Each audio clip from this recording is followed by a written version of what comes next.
Our world is undoubtedly run by technology. Billions upon billions of people rely on it for practically every need. All of it has to trace back somewhere, and one of the most important people to study is Gordon Moore.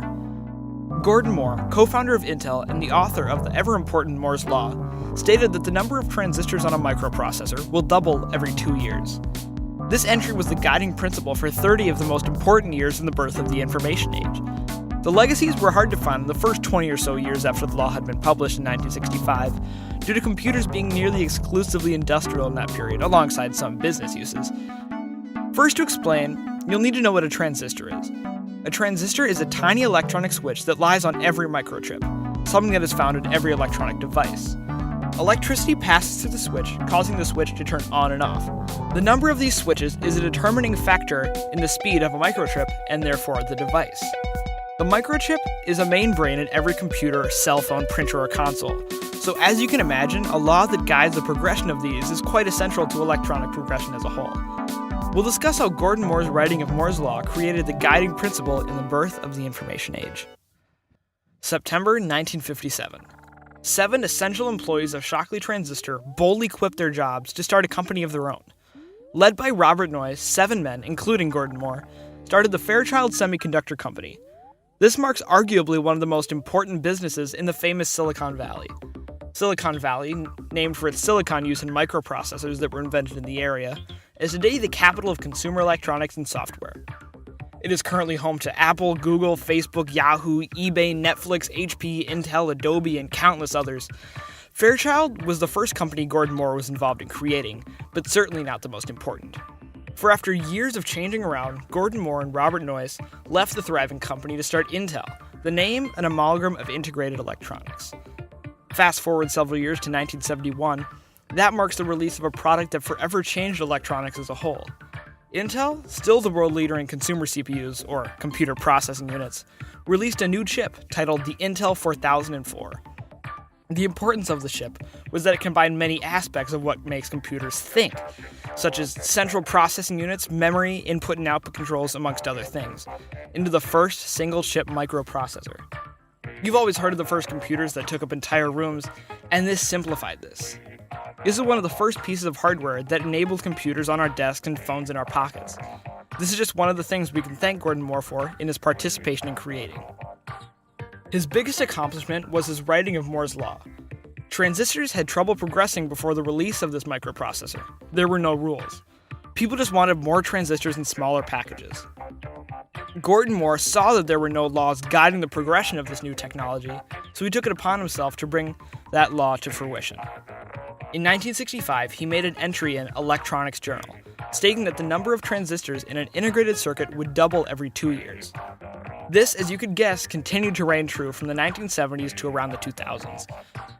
However, technology is catching up with us now, and we're reaching the physical limit and are now adding multiple cores onto CPUs.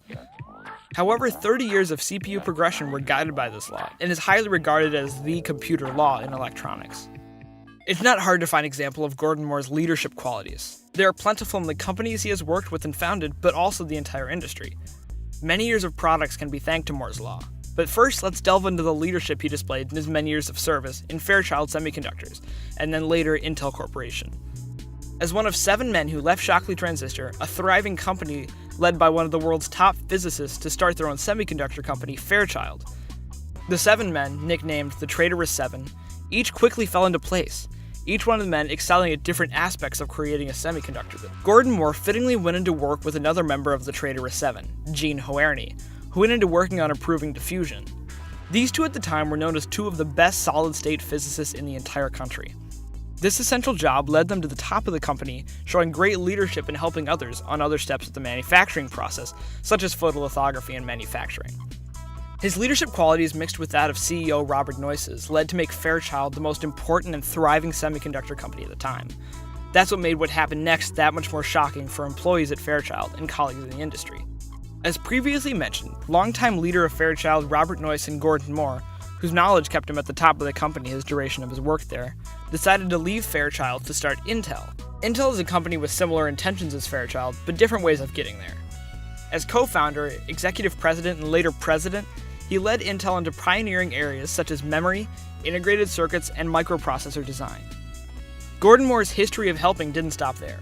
Moore has also left a legacy in charity.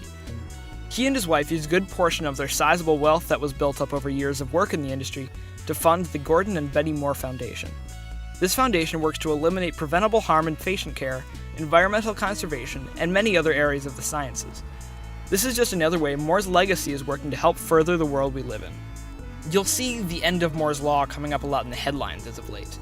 One might say that this would mark the end of a legacy of the law. It is really quite the opposite. While the law might no longer be proven true, the legacy of the law is that it at some point will and should change.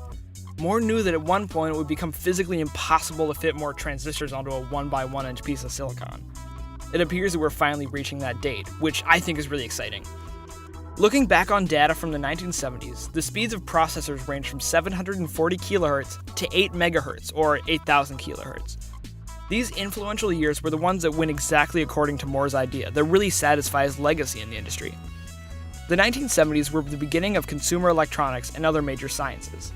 Things out of the 70s that were affected directly by Moore's Law include several Apollo missions, Pong, which was the first real consumer video game, email, and even cell phones. In every technological advancement, Moore's Law's legacy lives on. Now, with the types of news and electronic media that we have, people are constantly trying to disprove the law with new statistics and charts. While from 2000 to 2009 there was fairly little processor speed increase, the number of average transistors on what Moore calls affordable CPUs has gone from 37.5 million to a jaw-dropping 900 million transistors. This is what keeps Moore's Law alive. Even if Moore's Law didn't apply like it did in the 1970s, the advancements made solidify Moore's Law's place in history. As for hardware, the Intel 4004 chip is synonymous with the most important processor release in history. It made every computer, cell phone, and electronic possible. And it was a consumer product, which allowed people to more easily own computers in the home, particularly in the 1970s, build them. Three men that were essential in the release of the 4004, Federico Fagin, Ted Hoff, and Stanley Mazur, were awarded the National Medal of Technology and Innovation by President Barack Obama in 2010 for their pioneering work on the Intel 4004. In conclusion, Moore is another great story of American innovation and leadership. His legacy lives on in several distinct ways, all of them being greatly influential in how we now live our lives today. Moore's Law should be especially recognized due to its influence on the greatest technological advancements of the past 50 or so years. Microprocessors really are everything in the information age, and they needed a rule to prove that in the future they would continue to be everything. From the laptop this is being played on to spaceships, Moore's Law is the guiding principle for 40 of the most vital years in the birth of the information age.